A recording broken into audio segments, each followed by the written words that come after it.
Everyone, I know it's actually been a long time since I posted. My channel probably died a long time ago, I don't really know. But I'm starting it back up again, so I'm gonna be posting mostly every day. So this is gonna be why I don't take my mice to the vet. So I never really publicly, I don't think I have. I'd have to go back and maybe like look over my channel. But I don't think I've ever publicly mentioned that I got 4 mice about 2 years ago when I was actually still doing videos. But my mice were never in any of my videos, I'm fairly sure. I tried to have one in one of them when I was doing a cover, but I just put her back in her cage. So how I wanted to get them, I begged my grandma for days if we could get a rat, because I like rats, because they're technically the most social rodent, is what I've heard from a few people. But, you know, that's just what I've heard. I don't think that's scientifically accurate. If you want, you guys can go look that up yourself, or I can try to say in a different video.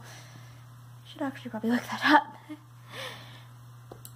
But before I got a rat, I did a lot of research, and turns out none of the pet stores near me or shelters sold rats. So we went to the store to look around, see what they had, and we looked at the mice, and in my opinion, mice look fairly similar to rats, but they're just smaller and have a few different features. But I mean, they're pretty close in features. It was the closest I was gonna get to a rat, and I really liked mice anyways. I didn't really understand why everyone was so scared of them. So I saw a dark brown little mouse and a light tan little mouse with brown eyes.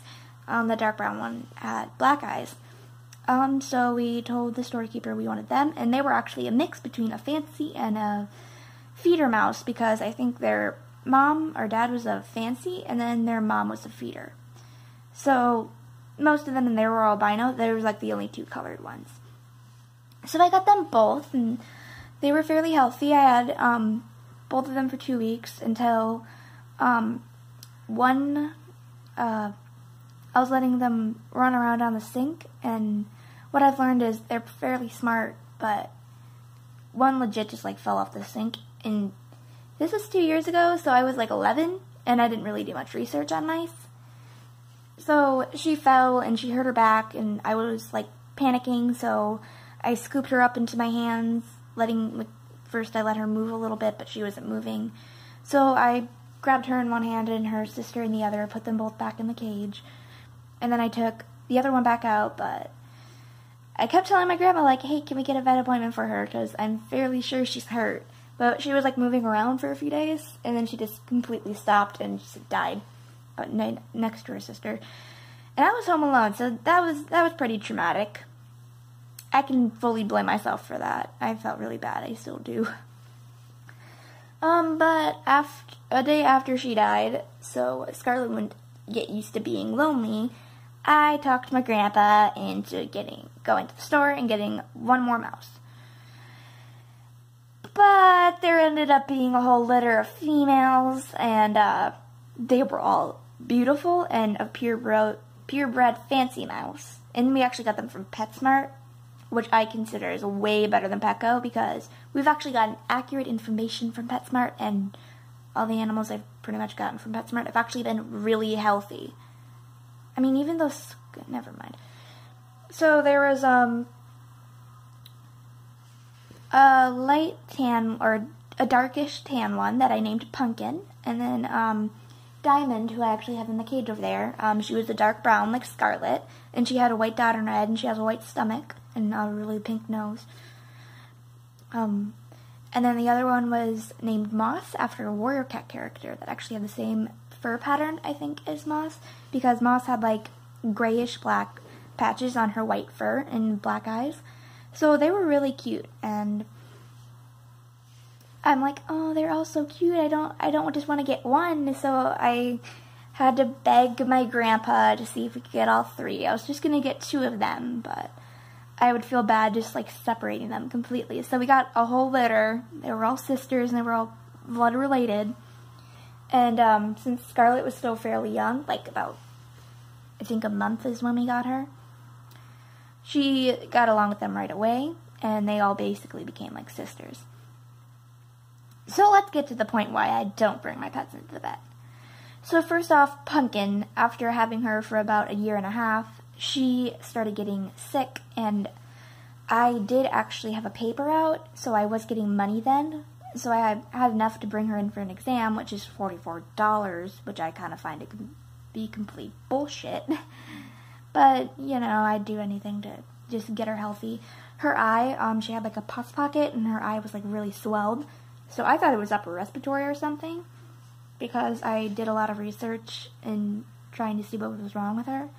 But they just said it was a pus pocket, they popped it, and then they just told us to go home. It comes back again, so my grandpa sterilized a pen, or not a pen, but like a needle, like they did, and he had me hold Pumpkin still while he popped it, and it was successful. It went away for a few days.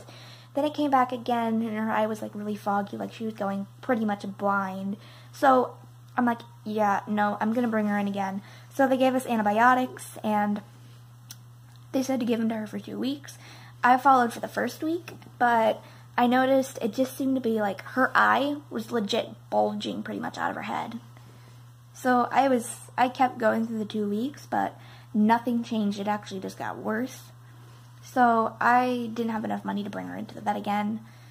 And she actually just ended up passing away, even though I brought her into the vet about 2 times and legit paid $100 just to try to get her healthy again. So including 2 vet visits, that would be about $80, and then I also had to pay $20 for antibiotics, so around $100.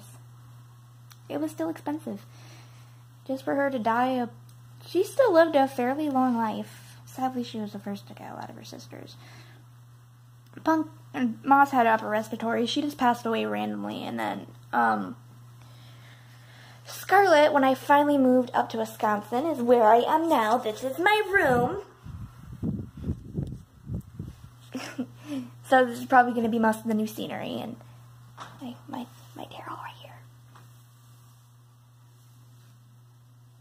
It's a pretty scratched up poster, probably because we have like 2 cats here, so yeah. But then my other mouse, Scarlett, Diamond, this is still when Moss was actually alive. So Diamond, I think my mouse that I have now, either bit off her ear or something happened to Scarlett's ear. I think she might have either scratched a piece off or something happened. Because one night I was just like playing with, I was about to take her out and a piece of her ear is missing. So I brought her to my mom, and my mom put some Vasitration on it, and we tried to get it all cleaned up, and we thought it was healing, but she just kept itching at it. And from her ear all the way down to her face and down her back and then now under her stomach, basically like a whole half of her body was missing layers and layers of skin, to the point where it was showing the muscle tissue, and she was getting holes in her body to the point where it could have gotten to her organs. She had a bacterial infection, so it was slowly eating away at her flesh. And when it got down to her leg and started getting under her stomach, that's when we needed to take her into the vet. My mom didn't want to get her help before, even though when she got her ear ripped off and it started like kind of getting down here, I'm like, Mom, maybe we should take her into the vet to make sure it's not infected. But no, we waited a little bit too late. And I paid $116 to get the antibiotics, to get the bath water that we needed, to get the spray that we needed, and we had to give her antibiotics and bathe her 2 times a day. And we did this for about 2 weeks, like we were supposed to, and she didn't get any better. She was just getting worse whenever we did it, and she didn't like it, so we just stopped on the antibiotics after, because they said to, like, I think they said to do it for like 2 weeks, or for a month. So we just kind of stopped on the antibiotics, and we went to get her put down after she just basically stopped eating and drinking. The antibiotics did really nothing for her. Like, sometimes it'd scab up, but it just kind of made it wet and weird and everything, and like bedding was getting into her flesh. Luckily, she still had Diamond there to help her, but that's why I don't take my pets into the vet. Well, I mean, we take our pets into the vet, of course, but I don't take my mice into the vet because I don't think there's really much they can do for them if they get sick. I mean, if you can catch it at a right time, but mice are pretty hard to identify when a disease is starting until it gets really bad. I mean, at least from my experiences, I'm fairly sure there's a lot of pet owners out there than me because I'm only 13. I don't know everything, so don't take my information accurately, and don't let this stop you from bringing your pet mouse into the vet or any of your pets into the vet, because vets are highly skilled, they're professionals, they've been to college and a university and are qualified and that stuff, so don't let me stop you from taking your pets or your mouse to the vet, because they could still probably help. I'm just telling you why I don't take mine to the vet anymore. And I will show you Diamond now, which I probably should have done at the beginning of the video, but you know. So this camera shy little sweetheart right here is Diamond. Not really camera shy right now. Oh no, she's being camera shy. So she is fairly well tamed. She's 2 years old now, and she is the last of the 4 bunch that I had. Well, I mean technically 5, but she never got to meet Honey. Sorry, Sylvia. Someone just squish yourself. I'm as gentle as possible with her. I've tried my best to, 2 years, she's really well tamed, even though she's kind of energetic right now. And didn't really want to come out in the first place. I'm sorry, sweetie. I know, I'm a horrible mom. Still love you. But, I think she's getting slightly old, as you can kind of see with her back. Not really too well. But, she's kind of like getting really watery under her eyes and starting to lose fur on her face. So, yeah, either she's probably sick or she's just getting old. And usually fancy mice don't live that long, is what at least my mother told me. So, this is Diamond, and I'll probably have her in a lot more videos now. So, bye everyone.